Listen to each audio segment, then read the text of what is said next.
this drug is such a powerful drug that I don't think adolescents appreciate how powerful it is. It grabs them and it doesn't let go. It hijacks the brain and they just don't have any control. I was physically ill and I couldn't move and my bones hurt and I was scared, and it wasn't about getting high anymore. Like the high had gone a while ago. It was about maintaining, like I thought I was gonna die without it. Like that's how bad it was. It felt like I was literally dying if I didn't have that in my system. And so I did whatever I could to not feel that way. I was physically sick. Like, my bones were hurting the first time I woke up and I was really sick. I wanted to cry. Like, my bones wanted to jump out of my skin. My body was crawling. I was throwing up. I couldn't function. All I could do was stay in that one spot and hope for something to make me feel better. The only thing that was gonna make me feel better was opiates, was heroin or really strong painkillers.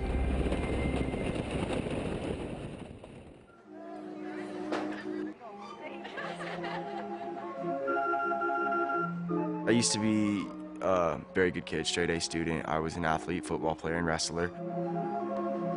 I was a very good girl. I did great in school. I was an athlete.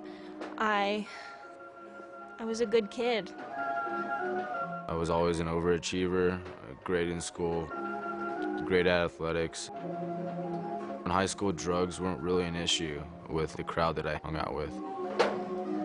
When I was 17, I was complaining to a friend about my back hurting, so they handed me a pill and took it, trusting them, and felt fantastic. That began a 2-year kind of search for more pills, more painkillers. I would steal them from friends' houses. I would snoop in everybody's cabinets. I would look my hardest to find these pills because it just made me feel better.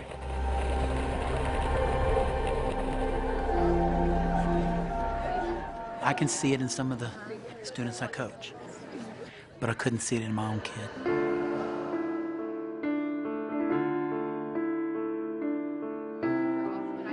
We had him and his friends at our house all the time.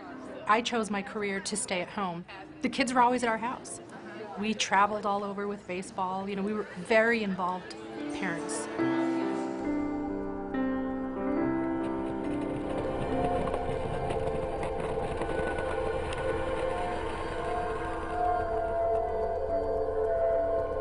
My wife and I never thought this ever could happen to us. It doesn't happen to our families. It happens to somebody else. It happens to neglected children, not children that are loved. My addiction started right around when I was turning 16. I kept it hidden from them for 2 years. For 2 whole years. From my parents, my siblings, any family of mine, I kept it hidden from 2 years. From the very beginning, I did everything with Jared. I had him in sports and had him in extracurricular activities.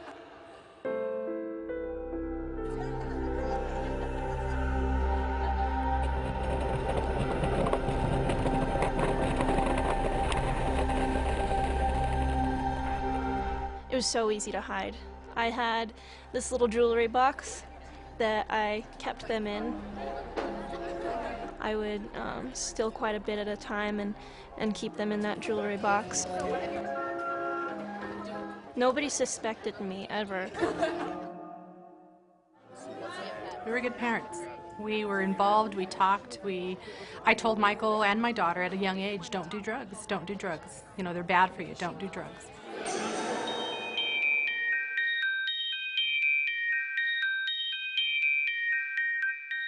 We try and justify it and say, oh, well, their parents didn't pay attention, or their parents were divorced, or their dad worked all the time and so they weren't home. No, these are normal families who who lived extremely normal, healthy family lives up until that point. And then all of a sudden, the rug is pulled out from under them.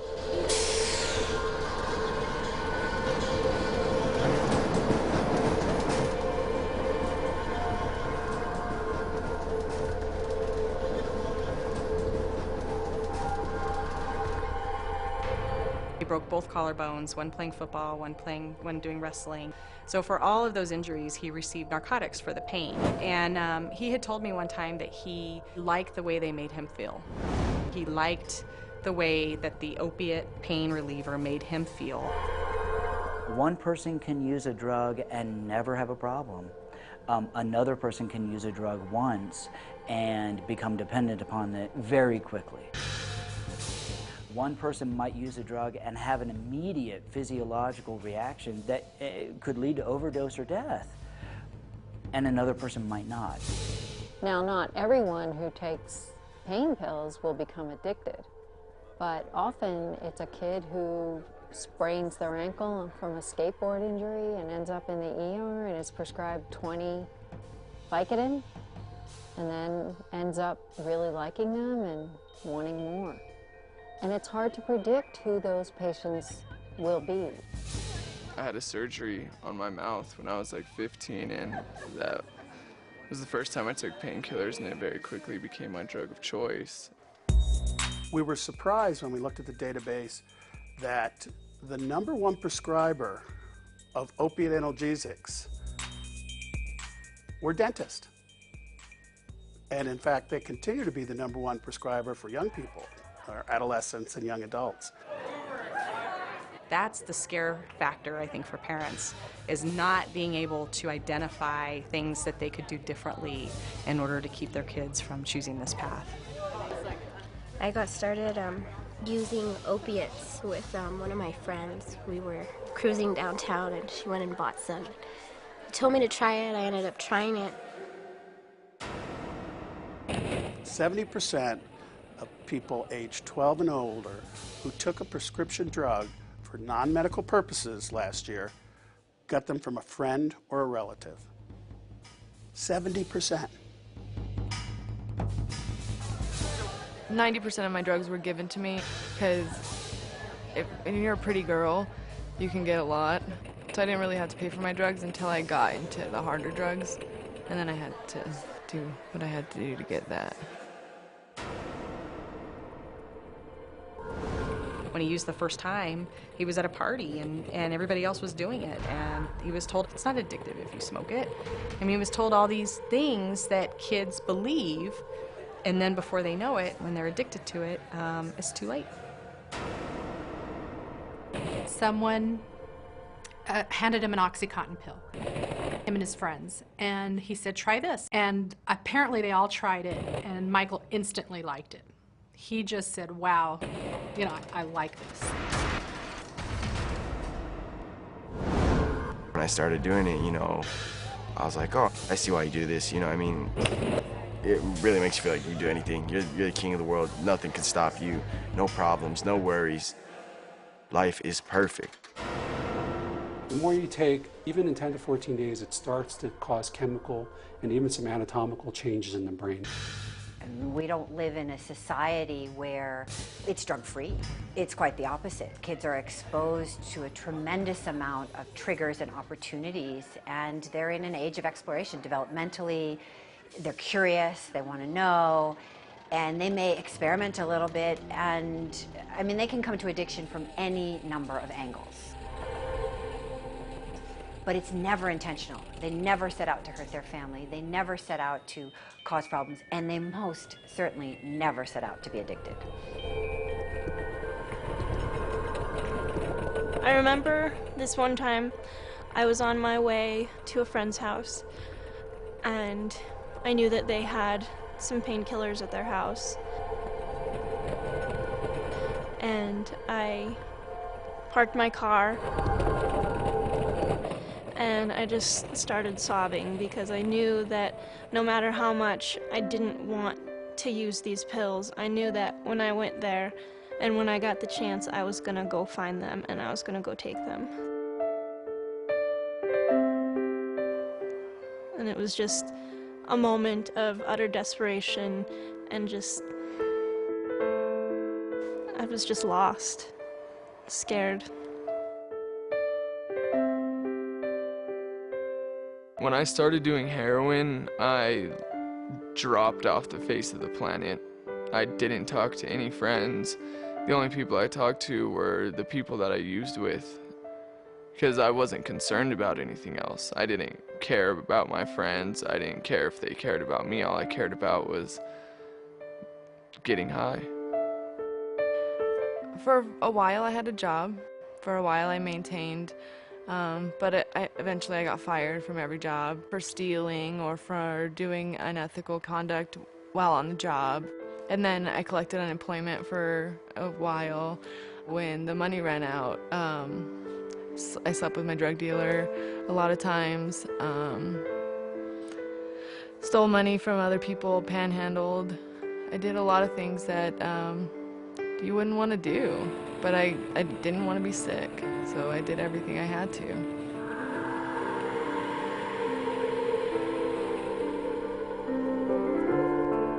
It's the devil. Heroin is the devil himself, and it will screw your life up. It will screw everything up.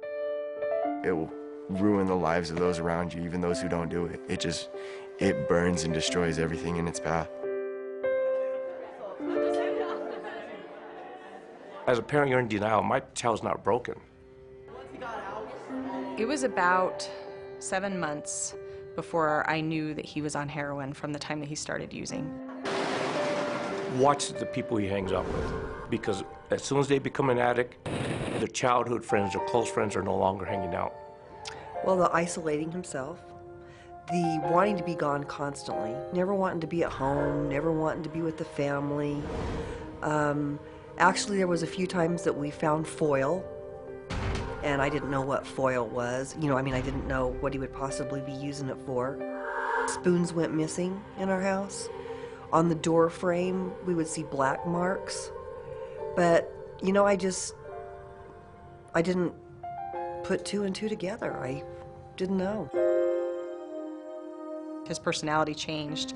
He was angry all the time.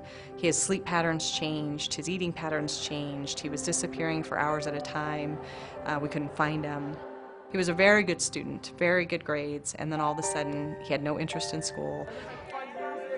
He was rude, and he was arrogant, and he was better than everyone, and he was better than me, and he became this awful person that I didn't know, and I knew it wasn't my brother that I loved.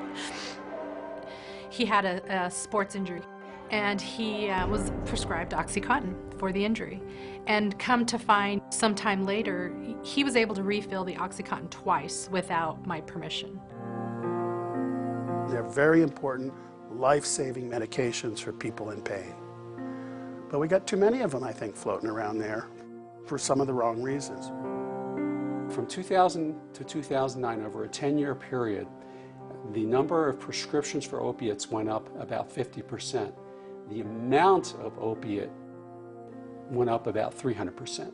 So what that tells me is not only did the number of prescriptions go up, the number of milligrams and the portions of medication went up. So in other words, instead of getting prescribed 12 Percocet, people were getting 20 or 30.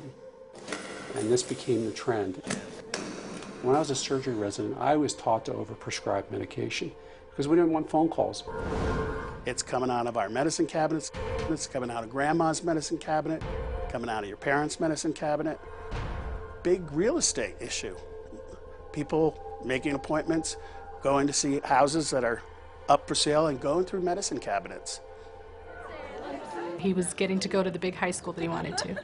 He befriended a boy there, and the boy lived in the Northeast Heights. And so the deal was, I'll give you Oxy if you drive me home every day. So Michael had access to OxyContin on a daily basis. When I confronted Jared about it, he said, well, it's not heroin, it's OxyContin. So it's not the same thing, Mom. It's not that big of a deal. The chemical similarities of heroin and, say, OxyContin are striking. If you put both chemical structures side by side, It is almost impossible to tell the difference between heroin and OxyContin. OxyContin now is going for about $1 a milligram. And OxyContin comes in 20, 40, 60, and 80 milligram tablets. So one 80 milligram tablet is gonna bring in 80 bucks. That's a lot of money for somebody to spend on one tablet for a high that they can get just as easy from heroin for a lot cheaper on the street. OxyContin is too expensive. You get to that point where you have to steal to get the Oxy, and the transition into heroin, it's so cheap and so easy to get. That was where he started the heroin. And then eventually it got so bad that he landed up in the hospital. He overdosed the first time. We put him on a program there, and the insurance company paid for 30 days. Additional 15 days cost my wife and I $18,000 for 15 days. So we took money out of our savings because we needed to save him. He did well for a year, and then he lapsed, and my wife found him taking his last breaths. He had overdosed for the second time. They were completely surprised when I told my family, but I was floored by the amount of support that I got from them. I wasn't expecting my family to be that supportive of what I was going through. I was just too scared to tell them, and when I finally did, it was kind of freeing, kind of liberating. I was really tired of the hustle and the getting up in the morning and being sick and having to shoot up 5 times a day or I would be sick, and I was tired of that, but I didn't know how to get out. I had tried to go to treatment, but I couldn't handle the withdrawals, so I left because I knew there was drugs at home. When I tried to get help, I didn't know how. I wanted it, but I didn't know how to get it. I knew there was meetings I could go to, but I didn't know how to ask for the help. We literally told him that he could not stay at our house any longer if that was going to be his lifestyle. He needed to leave. And my wife was going to send him with nothing, and I gave him a little bag of clothes and said, "You're on your own, son." I walked away and cried for about 6 hours. And I'm a grown man. And to his credit, about 10 o'clock at night, he texted me. And that's when he openly admitted that he was a user and an addict. And I told him, I said, if you're sincere about this and this is what you want to do, then you can come back, but there are going to be rules and there are going to be boundaries. And so that's how we started our new life. And we agreed to go through detox with him. And we would live through this with him. I had promised myself when I was in jail that I was gonna stop. I said maybe I'll just do it on the weekends. And so I said, I'm gonna do it today, and then I'm not gonna do it for a week, and then I'll do it. So I did it the very next day after I got out of jail, just to feel it one last time. And it didn't happen that way. It does affect the family members just as much as it affects the addict, just in different ways, and no one deserves to do that. Like, I didn't deserve to write the speech that was said at his funeral. Like, I don't think I deserved to have to pick out his casket and what he wore in the casket. Like, I didn't want to have to do any of that. When my sister started getting really heavy into her addiction, it got to the point where I had to cut her completely out of my life. I couldn't watch my little sister die.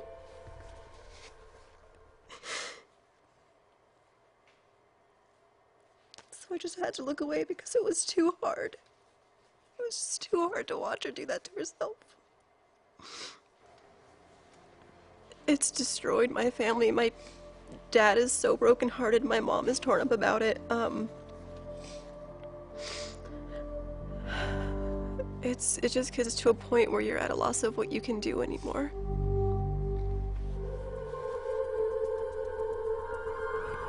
My wife and I are hostages because of this. my son is a hostage. My daughter is a hostage. Because, you know, we don't know if we're going to find him dead. Every morning, I wake up to see if he's breathing still. Before I go to bed, I see if he's breathing. I actually have to touch him. I feel that I'm a hostage.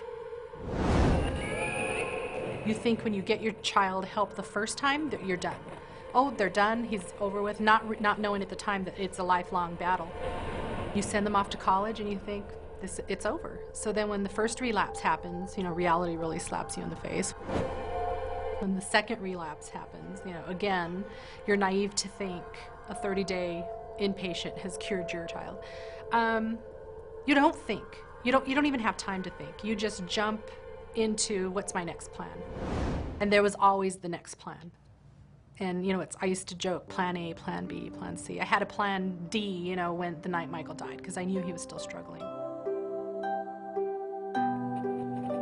I get the phone call on a Wednesday afternoon and answer the phone, and it's the doctor at Medical City Center in Dallas saying, do you know a Jared Zaley?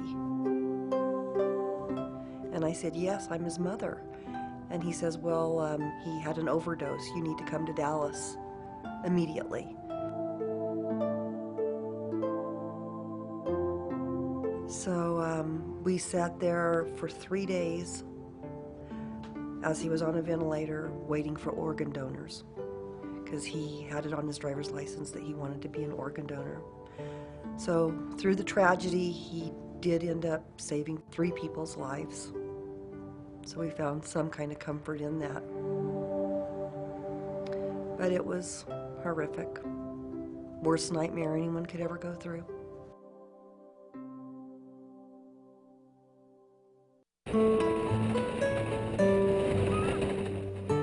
I had gone to intensive outpatient treatment and then entered a 12-step program, which is where I still am today. And it's been quite the journey. Right now I'm going to school, studying office administration's job trade, but I want to go into health occupation trade at CNM, and I'm well on my way to doing that.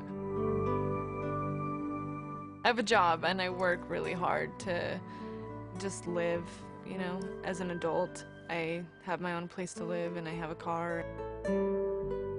I have goals that I'm setting out, and I want to go back to school, and I'm going to do that. And I can do that. It's really awesome being sober is I can do things, and I don't, you know, I have things to look forward to, and I can make plans. I can set goals and actually do them, which is nice about being sober. Right now I'm studying biology, and I'm hoping to go to veterinary school in the next couple of years. So, hoping to be a veterinarian.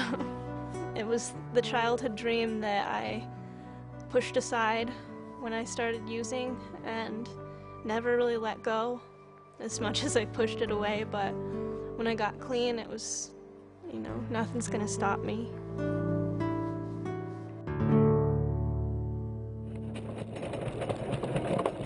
I would be up at 5 every morning because that's what my work day would start. And I'd look in the room and I'd think, is the light on?